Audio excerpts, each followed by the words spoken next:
Hello दोस्तों, जोहार। मैं मनोहर माली, झारखंड पाठशाला में आपका स्वागत है।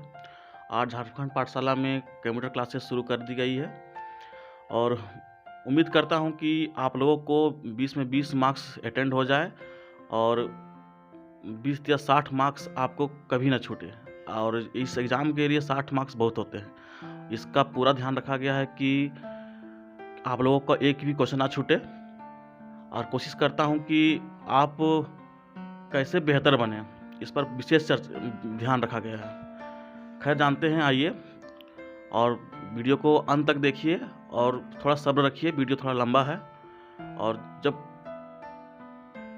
जब हमें पढ़ना ही तो लंबा और छोटा क्या उसमें कोई मायने नहीं रखता है। लेकिन मैं बस इतना ही कहना चाहता हूँ कि युद्ध के समय रणभूमि की दौरा नहीं करते हैं, शांति काल में रणभूमि की दौरा करते हैं। अगर हम अभी से ही कंप्यूटर का क्लास ज्वाइन कर लेते हैं, उसके बारे में डिटेल जानने की कोशिश करते हैं, तो हमें एग्ज़ाम के समय मतलब हमें कोई परेशानियां नहीं होगी, ना कोई दिक्कत होगी और हम अच्छे से कंप्यूटर के क्वेश्चन सोल्व कर पाएंगे। तो आइए जानते हैं कंप्यूटर की विशेष पहलू को कि कंप्यूटर क्या है, हमारे दैनिक जीवन में कैसे क्या उपयोग हो रहा है और हमें कंप्यूटर ने कैसे हमारे कामों को आसान बना दिया, या फिर हमें कंप्यूटर से क्या नुकसान है, पर हम विशेष चर्चा करेंगे। और लेकिन अंत तक बने रहिए और उम्मीद करता हूं कि आपका कंप्यूटर से एक भी क्वेश्चन ना छूटे और इसका विशेष ध्यान रखा गया है। जोहार दोस्तों, तो आइए हम वीडियो शुरू करते हैं। तब तक जोहार, जय हिंद। तो आइए हम लोग शुरुआत करते हैं कंप्यूटर चैप्टर के फर्स्ट भाग से, कंप्यूटर एक परिचय। तो सबसे पहले हम लोग जानते हैं कि कंप्यूटर है क्या। तो कंप्यूटर है क्या एक महत्वपूर्ण सवाल आता है और अंत तक बने रहिए और आपको कोशिश करेंगे कि कंप्यूटर से कोई भी प्रश्न ना छूटे। तो चलिए जानते हैं, सबसे पहले जानते हैं कंप्यूटर है क्या। कंप्यूटर एक स्वचालित इलेक्ट्रॉनिक मशीन है जो डाटा को इनपुट में ग्रहण करता है, निर्देशों के अनुरूप उनका विश्लेषण करता है तथा आवश्यक परिणामों को निश्चित रूप में आउटपुट के रूप में निर्गत करता है। और यह डेटा निर्देशों को सॉफ्टवेयर तथा परिणामों को स्टोर भी करता है ताकि आवश्यकता अनुसार इसका प्रयोग किया जा सके। यह डाटा को भंडारण करता है तथा तीव्र गति से और त्रुटि रहित ढंग से विश्लेषण का कार्य करता है। मतलब यह एक इलेक्ट्रॉनिक मशीन है जो निर्देशों के अनुरूप इनपुट लेता है, प्रोसेसिंग करता है और आपको एक अच्छा खासा रिजल्ट देता है। और यह त्रुटि रहित का कहने का मतलब यह बिना गलत किए अच्छे ढंग से विश्लेषण करता है, आपको एक अच्छा परिणाम देता है। तो आइए जानते हैं हम लोग कंप्यूटर किस तरह कार्य करता है। सबसे पहले हम देखते हैं, इनपुट देते हैं यहाँ से, इसका फिर प्रोसेसिंग होता है और एक अच्छा रिजल्ट देता है। तो हम कह सकते हैं कि इसका 3 भाग है। पहला इनपुट देते हैं, दूसरा प्रोसेसिंग होता है और चौथा आउटपुट देता है। तो इनपुट हम लोग 2 तरह से दे सकते हैं, पहला है माउस से और कीबोर्ड से, और तीसरा हम लोग बोल के भी दे सकते हैं। तो आपको समझ में आ गया होगा कि कंप्यूटर कार्य कैसे करता है। अब हम इसका डिफिनेशन जानेंगे कि इसका परिभाषा क्या हो सकता है। अगर ऑक्सफोर्ड डिक्शनरी के अनुसार की हम बात करें तो कंप्यूटर एक स्वचालित इलेक्ट्रॉनिक मशीन है जो अनेक प्रकार के तर्कपूर्ण गणनाओं के लिए प्रयोग किया जाता है। अधिकतर इसका हम प्रयोग गणनाओं के लिए, कामकाज के लिए ही प्रयोग करते हैं और त्रुटि रहित काम करने के लिए। त्रुटि रहित करने का मतलब बिना गलत किए हम लोग यह आश्वस्त हो जाते हैं कि यह गलत नहीं कर सकता है। कंप्यूटर वह मशीन है, देखिए, कंप्यूटर वह मशीन है जो डाटा को स्वीकार करता है। डाटा कहने का मतलब है जो हम इसको लिख के देते हैं उस पर वह अडिग रहता है, उसे भंडारित करता है, वह अपने पास रखता है, दिए गए निर्देशों के अनुरूप उसका विश्लेषण करता है। अर्थात जो इसका हम जो इनपुट देते हैं वह उसके बारे में उसको अपने आप में विश्लेषण करता है तथा विश्लेषित परिणामों के आवश्यकता अनुसार निर्गत करता है। जो हम इसको लिख के देते हैं, जो डाटा इसको देते हैं, वह प्रोसेसिंग करता है और उसका एक आउटपुट अच्छा देता है, रिजल्ट देता है। देखिए यहाँ से आप ढंग से समझिए।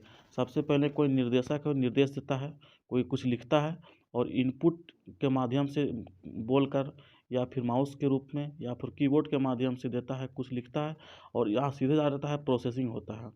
प्रोसेसिंग होता है डायरेक्ट या आउटपुट के रूप में देता है। कहने का मतलब है आप समझिए फिर से कि कोई निर्देशक है, जैसे आप कोई कंप्यूटर के सामने बैठे हैं और आप कीबोर्ड के माध्यम से कुछ लिखते हैं, उसके बाद कंप्यूटर अपने आप सीपीयू के माध्यम से प्रोसेसिंग करता है और डायरेक्ट एक स्क्रीन में आपको एक अच्छे खासा रिजल्ट देता है। तो आप आई होप आप समझ गए होंगे कि काम कैसे करता है सब। और उसके बाद हम देखते हैं कि कंप्यूटर सिस्टम के घटक, आखिर कंप्यूटर काम कैसे करता है। तो आइए जानते हैं कि कंप्यूटर काम कैसे करता है। किसी भी कंप्यूटर सिस्टम को मुख्यतः 3 भागों में बांटा गया है। सबसे पहले हार्डवेयर, सॉफ्टवेयर और डाटा। यह तीन रूप मिलकर एक कंप्यूटर का निर्माण करता है और इसी के लिए मतलब मिलकर तीनों को कंप्यूटर का निर्माण करता है और तीनों मिलकर हम लोग को कामों का आसान करता है। तो आइए जानते हैं हम लोग को कामों का कैसे आसान करता है। सबसे पहले बात करते हैं हम लोग हार्डवेयर। हार्डवेयर क्या है? हार्डवेयर कंप्यूटर मशीन वह मशीन है जो भौतिक रूप से हम छू सकते हैं, टच कर सकते हैं, उसको महसूस कर सकते हैं, छू कर हम उसको महसूस कर सकते हैं। तो आप हार्डवेयर के बारे में समझ गए होंगे कि कंप्यूटर मशीन का वह भौतिक भाग जिसे हम छू कर महसूस कर सकते हैं और टच कर सकते हैं। तो आइए जानते हैं क्या क्या है। जैसे हार्डवेयर का जैसे छू सकते हैं, महसूस कर सकते हैं, वह हार्डवेयर कहलाता है। जैसे कीबोर्ड, उसको हम छू सकते हैं। Mouse, monitor, CPU, printer, hard disk drive, motherboard, processing, speaker आदि को हम मूल रूप से क्या कहते हैं? हार्डवेयर कहते हैं। उसके बाद हम बात करते हैं दोस्तों सॉफ्टवेयर। सॉफ्टवेयर क्या है? तो सॉफ्टवेयर की अगर हम बात करें तो इसे हम कंप्यूटर का आत्मा भी कह सकते हैं। आइए जानते हैं कैसे क्या कहते हैं सो। अनुदेशों और प्रोग्रामों को समूह जो कंप्यूटर को यह बताता है कि उसे क्या और कैसे करना है, सॉफ्टवेयर कहलाता है। आप समझिए, अच्छे समझिए और शांतचित्त होकर बैठिए और समझिए। हालांकि वीडियो लंबा हो, लेकिन आपको मैं यह गारंटी दिलाता हूँ कि आपको कंप्यूटर से कोई एक क्वेश्चन नहीं छूटेगा। आप 20 में 20 क्वेश्चन मार के आइएगा, 60 नंबर आपका फिक्स होगा। सबसे पहले आप समझिए कि आपको एकाग्रचित होकर बैठना है, हल्ला गुल्ला नहीं करना है और शांत होकर सुनना है। तो आइए चलते हैं हम लोग सॉफ्टवेयर की ओर। सॉफ्टवेयर एक बार फिर से सुनिए। अनुदेशों को प्रोग्रामों का समूह है जो कंप्यूटर को यह बताता है कि उसे कैसे करना है और क्या करना है, सॉफ्टवेयर कहलाता है। जैसे कंप्यूटर का हार्डवेयर सॉफ्टवेयर के अनुदेशों के अनुसार ही काम करता है। एक ही हार्डवेयर अलग अलग सॉफ्टवेयर के निर्देशों के आधार पर अलग अलग कार्य करता है। सॉफ्टवेयर को हम छू नहीं सकते, ना ही भौतिक रूप से उसे देख सकते हैं। इस प्रकार हार्डवेयर आदि कंप्यूटर को शरीर है तो सॉफ्टवेयर उसकी आत्मा है। मेरा कहने का मतलब है कि जैसे आप शरीर से ही ले लीजिए, आप अपना शरीर से ले लीजिए। आप शरीर के सभी भौतिक भागों को, हाथ पैर नाक मुंह कान पैर आदि को छू सकते हैं, लेकिन आप अपने आत्मा को नहीं छू सकते हैं। ठीक वैसा ही प्रकार है हमारा सॉफ्टवेयर को हम नहीं छू सकते हैं, ना ही हम उसको महसूस कर सकते हैं, बल्कि हार्डवेयर को हम छू सकते हैं। हार्डवेयर जैसे हम सीपीयू है, माउस है, कीबोर्ड है, मॉनिटर है आदि इत्यादि को हार्डवेयरों को हम छू सकते हैं, लेकिन सॉफ्टवेयर ऐसा है जो उसको छू नहीं सकते हैं। इसलिए हम सॉफ्टवेयर को कंप्यूटर का आत्मा कह सकते हैं। जैसे हम कुछ निर्देश देते हैं और लिखते हैं कि कुछ निर्देश देते हैं और प्रोसेसिंग करने लगता है। प्रोसेसिंग करने कौन करवाता है? तो सॉफ्टवेयर ही करवाता है। तो आप समझ गए होंगे कि क्या है सॉफ्टवेयर। और उसके बाद हम करते हैं डाटा। डाटा क्या है? डाटा तथ्यों का, सूचनाओं का अवस्थित संकलन है। डाटा को हम 2 प्रकार में विभाजित कर सकते हैं, पहला संख्यात्मक और दूसरा चिन्हात्मक। तो डाटा को आइए हम समझते हैं संख्यात्मक को कैसे हम परिभाषित कर सकते हैं। यह अंकों से बना डाटा जिसमें 0 से लेकर 9 तक अंकों होते हैं, जिसके माध्यम से हम इनपुट देते हैं। इस तरह का डेटा को हम अंकगणितीय क्रियाएं कर सकते हैं, जैसे विद्यार्थी का प्राप्त अंक, कर्मचारियों का वेतन आदि को गणना कर सकते हैं। और दूसरा हम चिन्हात्मक, हम किसी चिन्ह आदि को से प्रयोग कर सकते, जिसमें अक्षरों, अंकों का चिन्ह का प्रयोग किया जाता है। इसमें अंकगणितीय क्रियाएं नहीं की जा सकती है। इसकी तुलना की जा सकती है, जैसे कर्मचारियों की पता आदि इत्यादि का। इससे हम सिर्फ तुलनात्मक ही कार्य कर सकते हैं। अगला टॉपिक देखते हैं हम लोग, सूचना यानी कि इंफॉर्मेशन। डाटा को उपयोगिता के आधार पर किए गए विश्लेषण के संकलन के बाद प्राप्त तथ्यों के सूचना कहते हैं। इस प्रकार डाटा को अवस्थित तथ्य है, जबकि सूचना अवस्थित डाटा है जो प्रयोग के लिए अनुपयोगी होता है। मेरे कहने का मतलब है, सूचना या डाटा को उपयोग के आधार पर किए गए विश्लेषण का संकलन के बाद प्राप्त तथ्यों को सूचना कहते हैं। मेरा कहने का मतलब है कि आप कोई निर्देशक कोई इनपुट देता है, इनपुट के बाद वह प्रोसेसिंग करता है, और प्रोसेसिंग के बाद जो आउटपुट देता है उसे हम सूचना कह सकते हैं, उसे एक प्राप्त रिजल्ट कह सकते हैं। सूचना आप तो समझ गए होंगे कि सूचना क्या है। सबसे पहले कोई निर्देशक कोई इनपुट देता है, इनपुट के बाद प्रोसेसिंग में जाता है, प्रोसेसिंग के बाद जो आउटपुट देता है, जो आपको इन्फॉर्मेशन देता है, उसे हम सूचना ही कहते हैं। अगला देखेंगे हम लोग, प्राप्त सूची। सूचना प्राप्ति यानी कि आवश्यकता अनुसार सूचना को प्राप्त करने की विधि को हम सूचना प्राप्ति होती है। मेरा कहने का मतलब है कि जो आप इनपुट देते हैं वह प्रोसेसिंग होता है और वही आउटपुट देता है। ऐसा नहीं कि आप आम लिखें और इमली रिजल्ट आ जाएगा, ऐसा कुछ नहीं है। आप जैसा लिखेंगे वैसा तथ्यों का संकलन डाटा जैसे देंगे, वही डाटा आपको प्रोसेसिंग होगा और उसी के आधार पर आपको सूचना मिलेगी। ऐसा नहीं कि आप लिखेंगे कुछ और सूचना कुछ आएगी। अगला हम लोग देखते हैं दोस्तों, इलेक्ट्रॉनिक डाटा प्रोसेसिंग। आइए देखते हैं क्या है कि इलेक्ट्रॉनिक डाटा प्रोसेसिंग। इलेक्ट्रॉनिक विधि से डाटा विश्लेषण इलेक्ट्रॉनिक डाटा प्रोसेसिंग कहलाता है। मतलब मेरा कहने का मतलब है कि इलेक्ट्रॉनिक विधि से डाटा का विश्लेषण इलेक्ट्रॉनिक डाटा प्रोसेसिंग कहलाता है। यानी कि हम किसी के माध्यम से इनपुट देते हैं, जैसे हम कीबोर्ड के माध्यम से इनपुट देते हैं या फिर माउस के माध्यम से देते हैं, तो वह क्या कहलाता है, इलेक्ट्रॉनिक डाटा प्रोसेसिंग। यानी कि जो इनपुट देते हैं वह प्रोसेसिंग करना ही क्या कहलाता है, डाटा प्रोसेसिंग। यानी कि कोई इलेक्ट्रॉनिक के माध्यम से ही प्रोसेसिंग आपका डाटा हो रहा है। उसके बाद आइए हम कुछ एक महत्वपूर्ण सूचना जानते हैं कि कंप्यूटर शब्द की उत्पत्ति ग्रीक भाषा के से शब्द से हुई है, जिसका अर्थ होता है गणना। हिंदी में से हम संगणक कहते हैं। तो आप कंप्यूटर के आप हिंदी जान गए होंगे कि क्या है, संगणक। अगला टॉपिक हम देखते हैं दोस्तों, अनुदेश। तो अनुदेश क्या है? अगला टॉपिक है अनुदेश। कंप्यूटर के कार्य करने के लिए दिए गए निर्देशों को अनुदेश कहते हैं। यानी कि हम कंप्यूटर को कोई इनपुट देते हैं और इनपुट में प्रोसेसिंग करता है, और जो हम उसको आदेश देते हैं उसको क्या कहलाता है, अनुदेश। यानी कि वह हमारे आदेशों का पालन करता है। तो आदेशों को पालन करने वाला क्या कहलाता है, अनुदेश। अगला टॉपिक है प्रोग्राम। तो कंप्यूटर को दिए जाने वाला अनुदेशों का समूह को क्या कहलाता है, प्रोग्राम।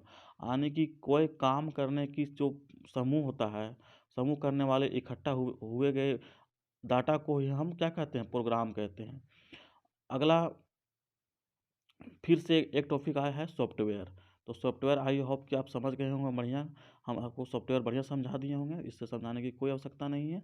तो अगला टॉपिक हम बात करते हैं कंप्यूटर की विशेषता। तो इसका विशेषता, कंप्यूटर की विशेषता क्या क्या हो सकती है, तो आइए जानते हैं एक एक करके हम लोग। सबसे पहले हम लोग कंप्यूटर की गति की बात करते हैं। गति क्या है? कंप्यूटर 1 सेकंड में लाखों गणनाएं कर सकता है, बिल्कुल।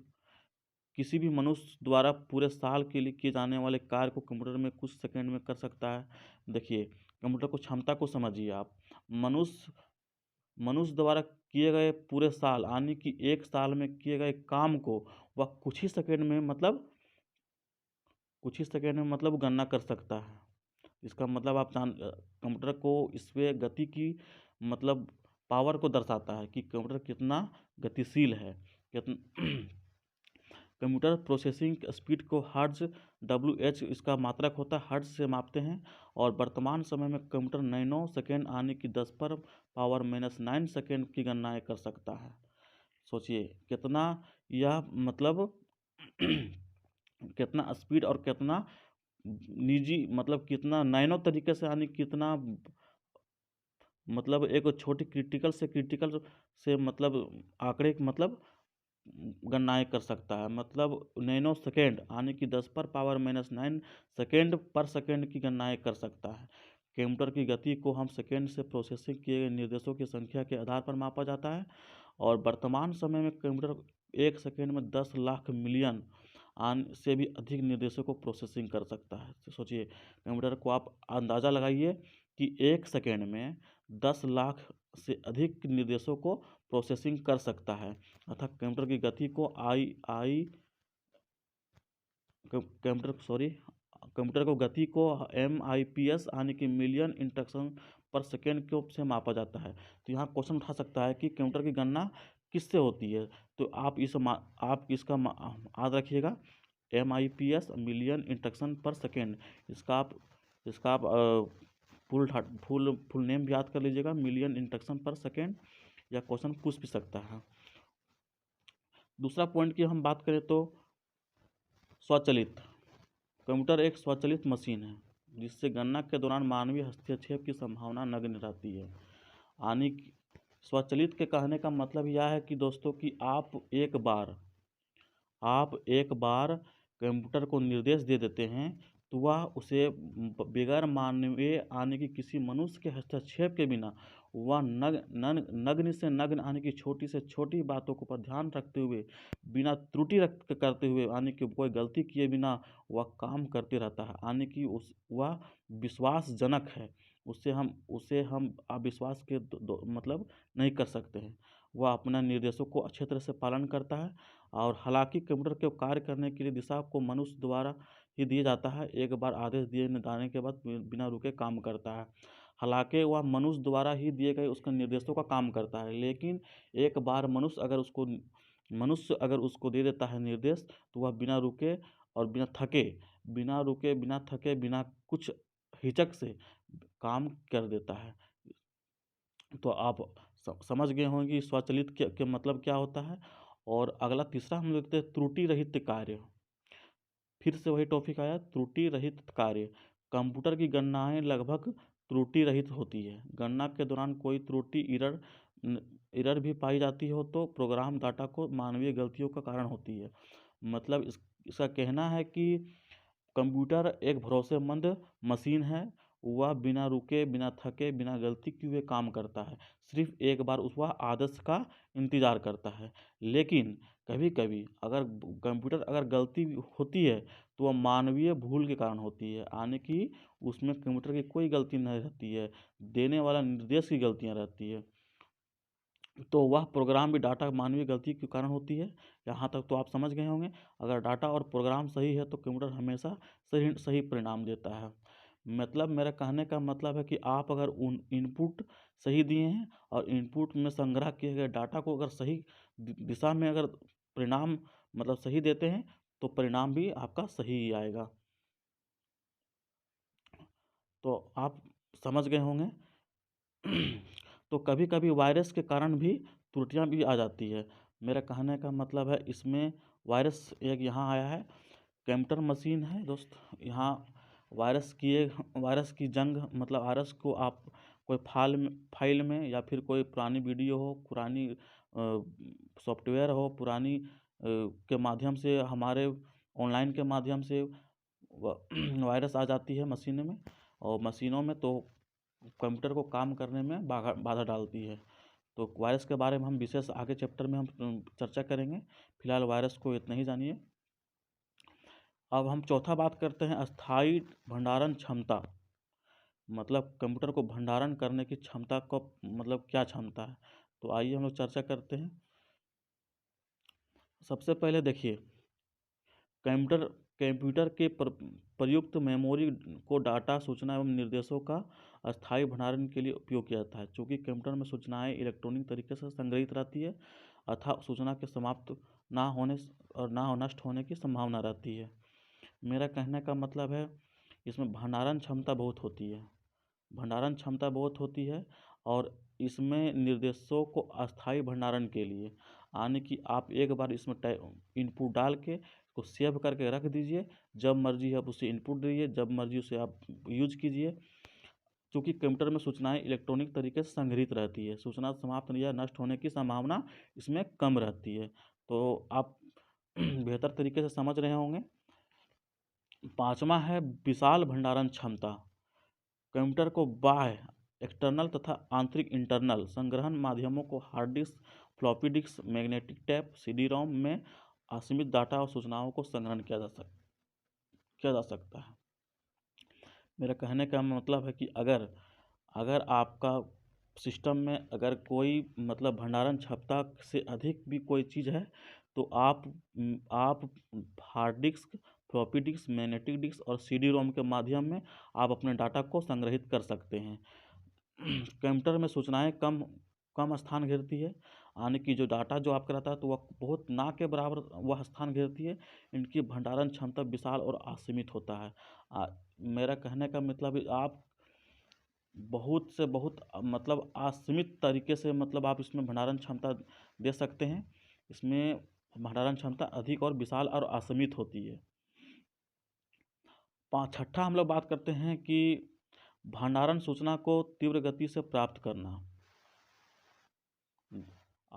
इसका कहने का मतलब है कंप्यूटर में जो आप सूचना रखे हैं, जो डेटा रखे हैं, उसको आप तीव्र गति से मतलब आप प्राप्त कर सकते हैं। सुनिए, देखिए पहले क्या लिखा है इसका। कंप्यूटर प्रयोग द्वारा कुछ ही सेकेंड में भंडारित सूचना को में आप आवश्यक सूचना को प्राप्त कर सकते हैं। रैम, यानी कि रैम रैंडम एक्सेस मेमोरी, इसका आप याद रखिएगा फुल फॉर्म का प्रयोग यह हम और आगे देखते हैं क्या लिखा है। से सरल हो गया है। इसका कहने का मतलब है कि जो आप मतलब इंफॉर्मेशन और जो डाटा अपने सिस्टम में रखें उसको आप मतलब रेंडमली, मेरा कहना मतलब कि अचानक और बिना झिझक से आप प्राप्त कर सकते हैं। इसमें आपको कोई मतलब आप रखें तो इसमें कोई भी आपको वह इन्फॉर्मेशन देने में कोई त्रुटियां या फिर कोई मतलब देरी नहीं करेगा। 7वां अगर हम बात करते हैं तो जल्द निर्णय लेने की क्षमता। तो ये देखिए क्या कहता है। कंप्यूटर परिस्थितियों की विश्लेषण कर पूर्व में दिए गए निर्देशों के आधार पर तीव्र क्षमता रखता है। इसका कहने का मतलब है कि जो आप एक बार कंप्यूटर को इनपुट देते हैं, जो आप सूचनाएं पाना चाहते हैं या फिर आप जो इनपुट देते हैं उसी के आधार पर आपको तीव्र गति से निर्देश देने की क्षमता रखता है। मेरा कहने का मतलब है कि आप इसमें कोई चीज़ सर्च किए, कोई स्थान का, कोई प्लेस का नाम जैसे सेव की मतलब इनपुट दिए कि फलाना स्थान कहाँ है, तो कंप्यूटर ये नहीं सोचेगा कि आप क्यों पूछे हैं, क्या नहीं पूछे हैं। आप जैसे जिस आधार पर आप इनपुट देंगे वैसा ही आधार पर आपको तुरंत आउटपुट दे देगा। 7वां है विविधता।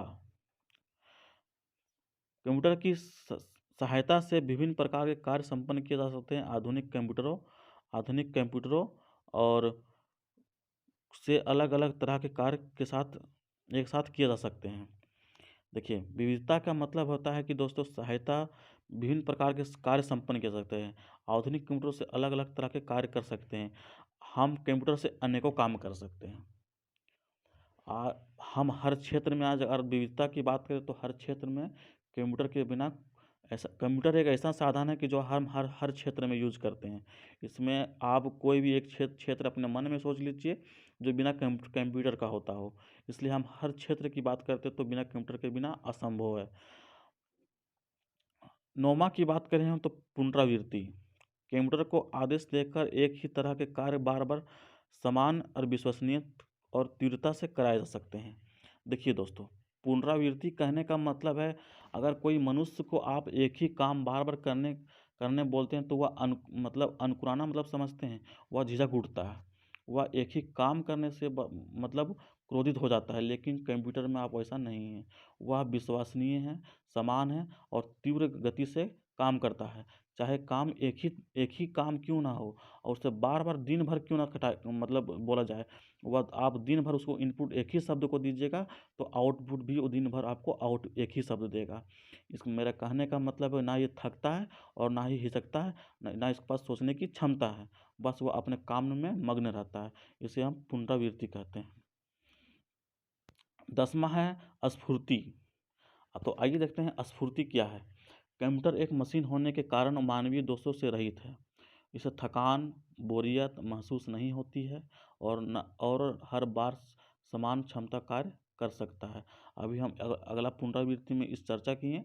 और स्फूर्ति का कहने का मतलब है कि यह एक मशीन होने के कारण मानवीय दोषों से रहित है, यानी कि इसके पास ना थकान का नाम का कोई चीज़ है, ना बोरिंग होने वाला कोई चीज़ है, ना ही सोचने का क्षमता कोई चीज़ है। बस अपने एक एक हर बार समान कार्य करता है और बिना सोचे समझे करता है और बिना रुकावट के करता है।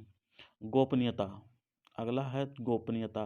गोपनीयता को हम देखते हैं तो पासवर्ड के प्रयोग द्वारा कंप्यूटर के काम कार्य को गोपनीयता बनाया जा सकता है। पासवर्ड के प्रयोग से कंप्यूटर को रखे डाटा को कार्यक्रम में केवल पासवर्ड जानने वाले व्यक्ति ही रख सकता है। देखिए, हम इससे काम भी करवा सकते हैं तेज़ी से, बिना थके काम करता है, लेकिन आपको कंप्यूटर इस बात को भी गारंटी देता है कि जो आप इसमें डाटा रखे हैं, जो आपका सिक्योर चीज़ है, जो आपको सिक्योर फाइल है, जो आपको सिक्योर इनपुट है, जो सिक्योर आउटपुट है, इसे हम गारंटी देते हैं कि इसे हम गोपनीयता बनाकर रखेंगे। तो आई होप इस समझ गए होंगे कि गोपनीयता और सिक्योरिटी क्या, पासवर्ड क्या चीज़ है। अगला हम देखते हैं कार्य और एकरूपता। कार्य और एकरूपता मतलब मेरा कहने का मतलब है कि बार बार लगातार एक ही काम बावजूद भी कंप्यूटर को कार्य और गुणवत्ता में कोई प्रभाव नहीं पड़ता है। मेरा कहने का मतलब है कि आप मनुष्य को कह दीजिए कि जाओ दिन भर में कम से कम दिन भर आपको 1 बाल्टी पानी भरना है, तो ऐसा नहीं कि कभी कभी आपको आधे बाल्टी पानी लगा और कभी कभी पौने बाल्टी पानी लगा, ऐसा कोई बात नहीं है। कंप्यूटर कहता है कि आप हमसे काम लीजिए और हर बार आपको क्वालिटीपूर्ण काम होगा और बिना सोचे समझे काम होगा और गुणवत्ता पर कोई प्रभाव नहीं पड़ता है। तो आप समझ गए होंगे। 13वां है कि विश्वसनीयता। कंप्यूटर प्रोसेस के पश्चात सही और भरोसेमंद परिणाम देता है ताकि गलती की संभावना नगण्य हो, या इसमें गलती की मतलब संभावना कम ही होता है और भरोसेमंद होता है। आपको प्रोसेसिंग के पश्चात भरोसेमंद जो परिणाम देता है वह 100% होता है। अगला है कागज़ के प्रयोग में कमी। दोस्तों, कागज़ के निर्माण सबसे पहले पेड़ से होता है और एक कागज़ बनने में कम से कम कई पेड़ों का नुकसान होता है। इसलिए कंप्यूटर के मदद से जब से कंप्यूटर का आप प्रचलन में आया है तो अब कागज़ की प्रयोग भी लगभग कम सी हो गई है। कंप्यूटर के ही सही प्रयोग से कागज़ का खपत भी की जा सकती है, जिससे कारण पर्यावरण के संरक्षण में मदद मिलता है। तो क्या आप जानते हैं कंप्यूटर का प्रथम प्रयोग 16 अगस्त 1986 को बेंगलुरु के प्रथम डाकघर में किया गया था, जबकि भारत में प्रथम पूर्ण कंप्यूटरीकृत डाकघर नई दिल्ली है। तो देखिए, यहाँ से एक क्वेश्चन भी उठाएगा दोस्तों, इसलिए आप बढ़िया से देख लीजिए। भारत में कंप्यूटर का प्रथम प्रयोग 16 अगस्त 1986 को बेंगलुरु में प्रधान डाकघर में किया गया था प्रथम बार, जबकि भारत का प्रथम पूर्ण कंप्यूटरीकृत डाकघर नई दिल्ली है। तो आप बढ़िया से यहाँ से नोट्स कर लीजिएगा इसको। अब अगला हम देखते हैं कंप्यूटर की सीमाएं। अब इसमें कंप्यूटर की क्या क्या सीमाएं हो सकती है, तो कंप्यूटर की क्या क्या सीमाएं हो सकती है, तो इस पर आइए हम विशेष चर्चा करते हैं। सबसे पहले हम देखते हैं बुद्धिहीन। कंप्यूटर के पास कंप्यूटर में स्वयं की सोचने की और निर्णय लेने की क्षमता नहीं होती है। यह केवल दिए गए निर्देशों के अंदर काम करती है। इसके पास अपन खोपड़ी नहीं होता है। ऐसा नहीं कि हम इसको लिखें आम तो आपने मने इमली नहीं कर देगा। आप इसको आम लिखें तो आम को ही मतलब देगा। इसके पास अपने अपने तरफ से सोचने समझने की और निर्णय लेने की क्षमता नहीं होती है, इसलिए यह बुद्धिहीन होता है। तो उसके बाद हम देखते हैं दूसरा पॉइंट है हम बात कर रहे हैं कंप्यूटर की सीमाएं। तो हम बुद्धिहीन देख लिए कि बुद्धिहीन क्या है। और अगला हम लोग देखते हैं खर्चीला। खर्चीला की बात करें तो कंप्यूटर के हार्डवेयर तथा सॉफ्टवेयर काफ़ी महंगे होते हैं तथा इन्हें समय समय पर आवश्यकता अनुसार परिवर्तित भी करना पड़ता है। मेरे कहने का मतलब है हार्डवेयर अभी हम बोलें कि माउस, कीबोर्ड, आपका स्क्रीन और हर तरह की जो हार्डवेयर हैं वो समय समय पर भी ख़राब भी हो सकती है। तो उससे समय और ये काफ़ी खर्चीले होते हैं, काफ़ी महंगे होते हैं, इसलिए इस पर समय समय पर खर्चा मतलब चेंज करने की आवश्यकता भी पड़ती है। यह इसका एक दूसरा है वायरस का खतरा।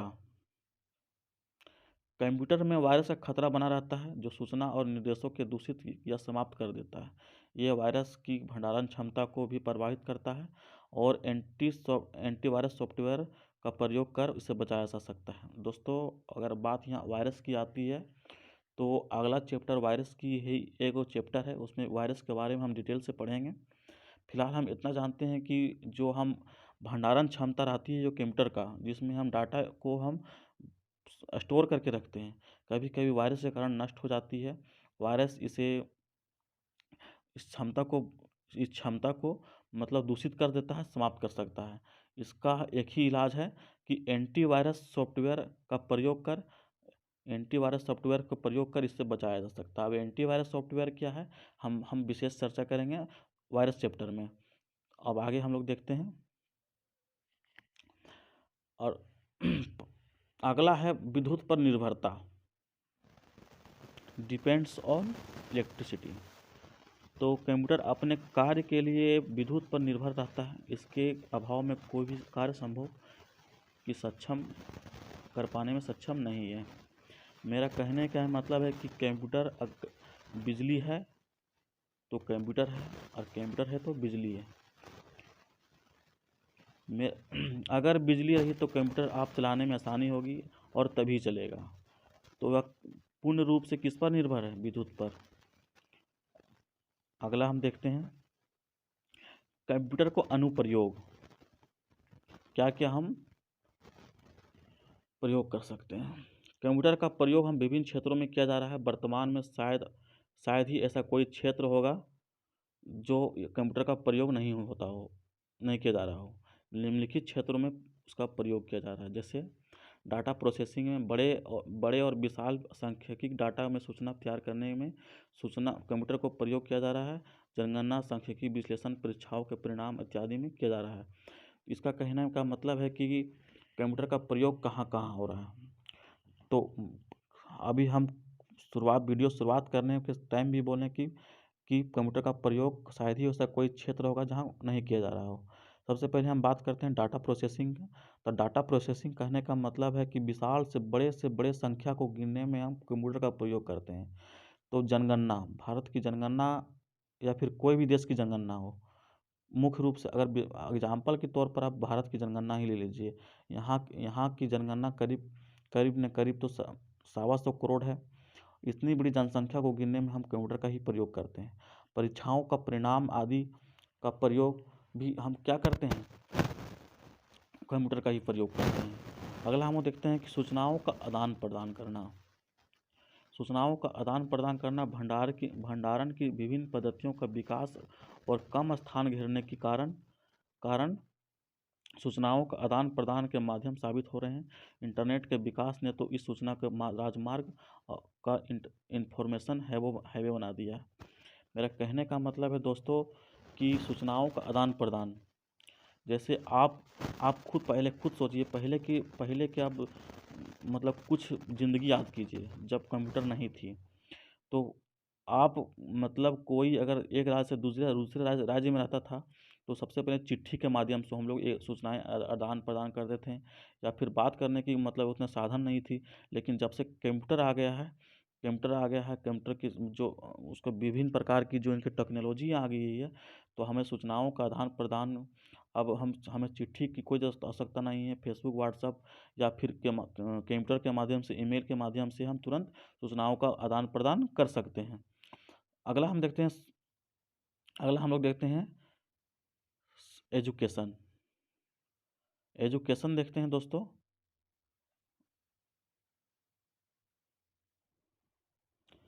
तो बात हम एजुकेशन की करते हैं। तो सबसे पहले मल्टीमीडिया के विकास और शिक्षा से विद्यार्थियों के उपयोगी बना दिया है। डिजिटल लाइब्रेरी, पुस्तकों की सुलभता और सुनिश्चित हो गई है। मेरा कहने का मतलब है शिक्षा, आजकल हम ऑनलाइन एग्ज़ाम देते हैं। आजकल भी कोई भी एग्ज़ामिनेशन भी होता है तो कंप्यूटर के माध्यम से ही होता है, और डिजिटल लाइब्रेरी के और सुलभ हो गई है निश्चित, और हम कंप्यूटर आधारित शिक्षा को मतलब बढ़ावा की ओर बढ़ रहे हैं। अगला हम लोग देखते हैं वैज्ञानिक अनुसंधान। वैज्ञानिक अनुसंधान के कहने का मतलब है कि विज्ञान के अनेक जटिल समस्याओं को सुलझाने के लिए कंप्यूटर की सहायता ली जा रही है। कंप्यूटर की परिस्थितियों के उचित आकलन संभव हो पाता है। विशाल, अगर हम बात करते हैं कंप्यूटर के वैज्ञानिक अनुसंधान के बारे में, तो वैज्ञानिक अनुसंधान की बात करें तो आज हम जितना प्रक्षेपण करते हैं या फिर रॉकेट मिसाइलों की हम जो लॉन्च करते हैं, तो हम कंप्यूटर के माध्यम से ही हो पाता है। यानी कि हम कह सकते हैं हर क्षेत्र में कोई ऐसा क्षेत्र नहीं जहां कंप्यूटर का प्रयोग नहीं ना होता हो। अगला हम लोग देखते हैं रेलवे और आयुवान आरक्षण। रेलवे और आयुवान, यानी कि कंप्यूटर की सहायता से किसी भी स्थान से अन्य स्थानों के रेलवे आयुवान टिकट के लिए जा सकते हैं तथा इनकी गलती की कोई संभावना या नगण्य के बराबर हो, यानी कि नहीं के बराबर हो। आज हम रेलवे और हवाई जहाज़ के सफ़र के हम इतना, अगर आज हम ईजी हुआ है तो कंप्यूटर का उसमें बहुत बड़ा रोल है। कंप्यूटर आज हम डिजिटलीकरण के कारण आज टिकट और उसके मतलब विजिबिलिटी और उनका जो सीट संख्या हो या फिर और कोई भी संख्या हो, आज हम ऑनलाइन के माध्यम से, कंप्यूटर के माध्यम से देख सकते हैं। अगला हम देखते हैं बैंक की अगर हम बात करते हैं तो कंप्यूटर बिना ना असंभव मतलब सा दिखता है। कंप्यूटर का प्रयोग बैंकिंग क्षेत्र में क्रांति ला दी है। एटीएम तथा ऑनलाइन बैंकिंग, चेक का भुगतान, ईसीएम और रुपया गिनना, पासबुक एंट्री तथा कंप्यूटर का प्रयोग किया जा रहा है। पहले जो बैंकिंग सेक्टर था वह कंप्यूटर के बिना क्या हाल होता होगा। आज आप एक बैंक जाइए और खुद 1 घंटा रह कर देखिए कि आखिर क्या होता होगा। आज आप जो हर काम करते हैं, जो एटीएम काम करते हैं, आप बटन दबाते हैं, पैसा निकल आता है। लेकिन पहले के ज़माने में आपको वही पैसा निकालने के लिए घंटों भर लाइन लगना पड़ता था। तो आज कंप्यूटर है तो एटीएम है। दूसरा हम बात करते हैं कि बैंकिंग, चेक भुगतान, आने की पूरा चेक में जो ईएमआर जो नंबर होता है उसको स्कैनिंग करने में बैंकिंग तथा मतलब हम कुल रूप से कह सकते हैं कंप्यूटर है तो बैंकिंग है आज के ज़माने में। अगला हम लोग देखते हैं चिकित्सक शरीर के अंदर के रोगों का जो पता लगाने का विश्लेषण तो निदान कंप्यूटर का विस्तृत प्रयोग हो रहा है। सीटी स्कैन, अल्ट्रासाउंड, एक्सरे, विभिन्न प्रकार के कंप्यूटर जो जांच के रूप में किया जाता है। पहले हमें बीमारियों का पता लगाने के लिए हमें बहुत से कठिनाइयाँ होती थी, लेकिन आज कंप्यूटर के ज़माने ने हमें मिनटों भर में बता देता है कि शरीर की प्रॉब्लमें, चाहे सीटी स्कैन हो या भी अल्ट्रासाउंड हो, एक्सरे हो, हमें तुरंत बीमारियों का पता लगाने में भी कंप्यूटर हमारी मदद करता है। अगला हम लोग देखते हैं दोस्तों, हर क्षेत्र में कंप्यूटर के बृहद प्रयोग के कारण आधुनिक युग को हम कंप्यूटर युग की संज्ञा दे सकते हैं। इसमें आप क्या कोई डाउट है क्या? आधुनिक युग को हम कंप्यूटर युग कहने में लेकिन मेरा कहने का मतलब इसमें कोई डाउट नहीं है। आधुनिक युग को हम कंप्यूटर युग हम कह सकते हैं। यहाँ से क्वेश्चन पूछेगा कि आधुनिक युग से हम क्या कह सकते हैं, तो आप बेहिचक मार दीजिएगा। 2 दिसंबर को प्रतिवर्ष कंप्यूटर साक्षरता के दिवस के रूप में मनाया जाता है। साक्षरता क्या है? तो 2 दिसंबर के रूप में मनाया जाता है। आप याद रखिएगा। रक्षा में किस तरह हम कंप्यूटर को प्रयोग करते हैं, आइए देखते हैं। रक्षा अनुसंधान, आयुधान नियंत्रण, मिसाइल, रडार आदि कंप्यूटर का प्रयोग किया जाता है। रक्षा के क्षेत्र में, रक्षा अनुसंधान केंद्र में, या तो फिर रक्षा क्षेत्र में जो विमान होते हैं उसका नियंत्रण में, मिसाइल में, रडार आदि में कंप्यूटर का प्रयोग किया जा रहा है। अगला हम देखते हैं कि अंतरिक्ष प्रौद्योगिकी। कंप्यूटर के तीव्र गणना क्षमता के कारण ग्रहों के उपग्रहों तथा अंतरिक्ष की घटनाओं को सूक्ष्म अध्ययन किया जा सकता है कि कृत्रिम उपग्रहों का भी कंप्यूटर में प्रयोग किया जा रहा है। आने की रक्षा के क्षेत्र में तो भरपूर साथ तो दे ही रहा है कंप्यूटर, लेकिन अंतरिक्ष प्रौद्योगिकी में भी हमें बहुत ही महत्वपूर्ण कंप्यूटर हमें मदद कर रहा है। जैसे तीव्र गणना करने में, एक ग्रह से दूसरे ग्रह की दूरी तय करने में, पृथ्वी से चंद्रमा की दूरी हम मिनटों भर में पता कर सकते हैं। कैसे? कंप्यूटर के माध्यम से। अगला देखते हैं संचार, कम्युनिकेशन। हम आधुनिक संचार व्यवस्था कंप्यूटर के प्रयोग के बिना असंभव नहीं है।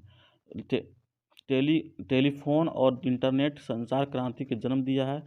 तंतु यानी कि फाइबर ऑप्टिक्स के में कंप्यूटर का बहुत बड़ा उपयोग है। आज हम कम्युनिकेशन की बात करते हैं तो पहले ज़माने में पहले और आधुनिक ज़माने में अगर मॉडर्निंग करते हुए तो कंप्यूटर का बहुत बड़ा रोल है।